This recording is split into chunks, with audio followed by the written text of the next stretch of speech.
What's up? This is Sarah Kelly, Be Girl Be Love, and I'm here at The Door. They represent in Hollywood, Miami, Atlanta, Chicago, Denver, and San Antonio. So let's go meet Be Girl Emerge. Follow me.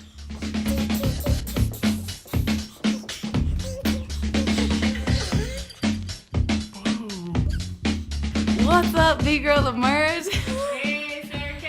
Looks like you're on the grind over there. What's going on? Just a little bit. You know what time it is? What time is it? It's story time. Hey. This is Sarah Kelly, Be Girl Be Love, and I'm reporting live from the Door Studio. And on the Hip Hope TV show today, we have Cindy Emerge, and we are gonna get to know her better. What's up, Cindy? Hey, Sarah Kelly. This is the director of the Queens of Hip Hop. Inquiring ears want to know, how did Queens of Hip Hop begin? So Queens of Hip Hop started 8 years ago with a group of students from an organization called Hip Hop Congress at the University of Denver, Colorado, and one of our members wanted to do a fashion show for Women's History Month in March that one year, and we were thinking of, what else can we do for Women's History Month? And all I had was just the idea of having an event for women in all elements of hip hop, and then the president at the time, Spencer Bernard, took that idea and ran with it and organized Queens of Hip Hop every year on campus, free to the community, all about women. Once we graduated, we just kept running with it, and as community members and professional women, we just continued the event every year. And now this year, in 2017, this will be our 8th year, which is very exciting, and it's very exciting to have all these women from across the nation to come spin for us, be writing on the walls and breaking, judging, all of that cool stuff. Wow, exciting. So to make sure to check out Queens of Hip Hop, it's usually in April, right? So every year in April, it's coming up in Denver, Colorado.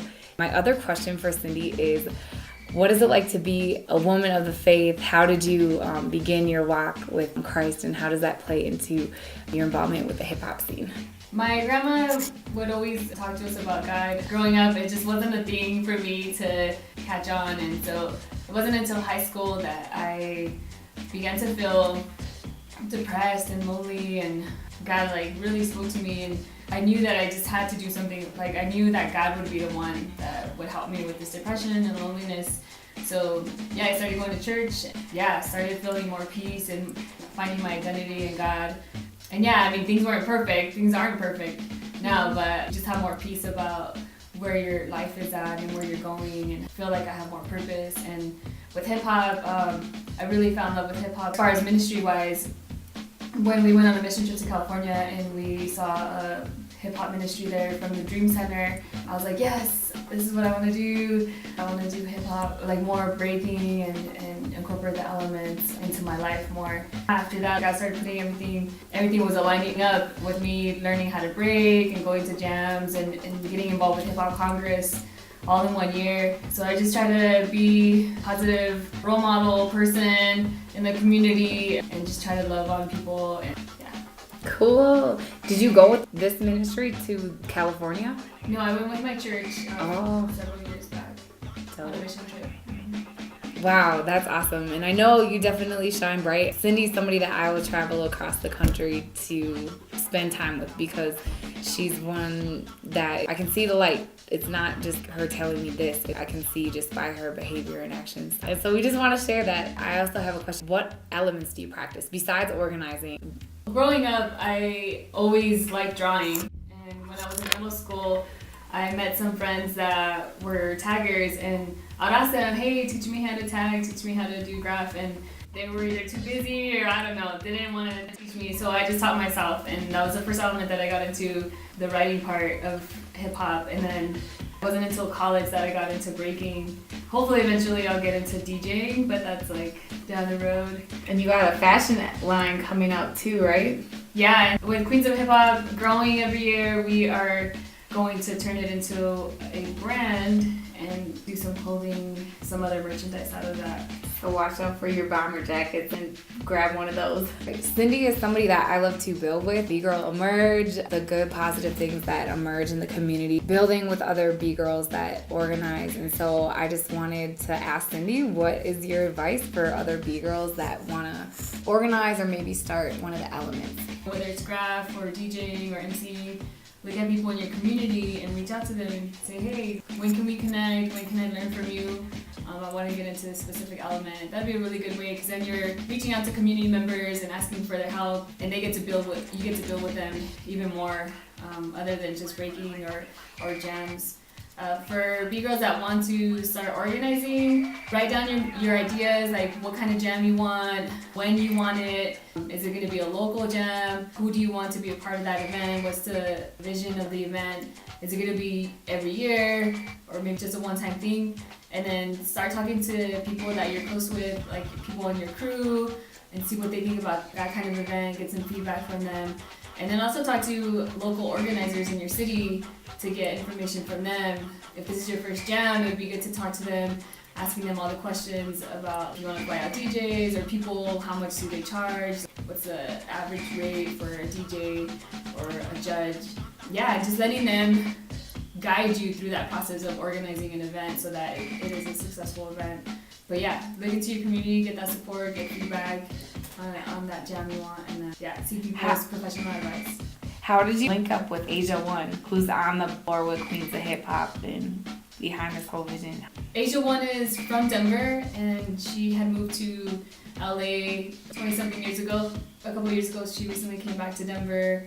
And I know, like, we have Asia One in Denver, so it's like, how can we reach out to her and build with her? And so I just decided to ask her if she wants to come and check us out, check out Queens of Hip Hop, and see if it's something she would want to be a part of, and see if we can build together, help each other out. And now she's one of our committee members, because it takes more than one person to organize a jam.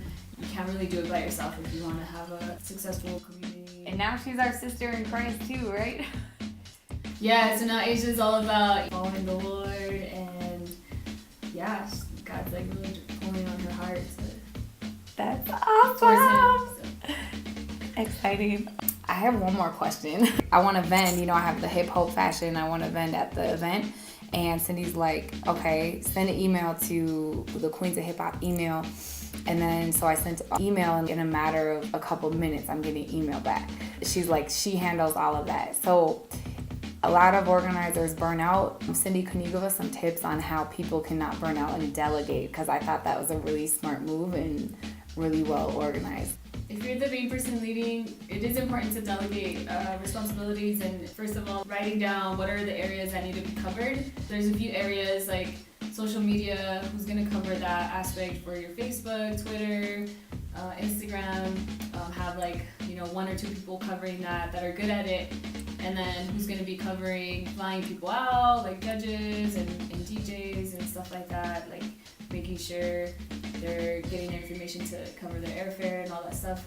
Who's going to help with like fundraising, who's in charge of vendors for the day of the event. It can be hard because you're wanting to do everything, but you definitely have to let go of some of those things and just trust the people that you have in your committee to take care of those things. And Wow, those are some juicy tips. Awesome. So I just want to say a quick prayer for all you guys watching this. So thank you, God, that you're not going to withhold the good things from people that love you and that are following in your will. You don't even withhold from everybody who doesn't know you yet. You're a loving God. And so we just pray favor, blessing over anybody that's watching this right now that needs encouragement, that they would feel in their hearts your love and your hand and your care. You care about these events. You care about the visions that have been put in people's hearts. Just pray in Jesus' name that you are blessed. Amen. Okay, so be looking out for our jam, Queens of Hip Hop, here in Denver, Colorado. You'll find all the information on our Facebook and Instagram. We even have a website called queensofhiphop.com. So be on the lookout for our brand. And if you are a writer or a DJ, MC, B-Girl, hit us up, come to this event. This event's about you. It's about the women in hip hop that are career women, who are full-time moms, who are starting their own business or working at a company or a nonprofit, or who are activists, who are artists. This is all about the real women of hip-hop, and not just mainstream image of hip-hop women. So come and be a part of it. It's about you. I hope to see you guys soon. Hootie hoo! And check out me and Cindy's battle footage. Cindy freaking gets down on the floor, so check us out.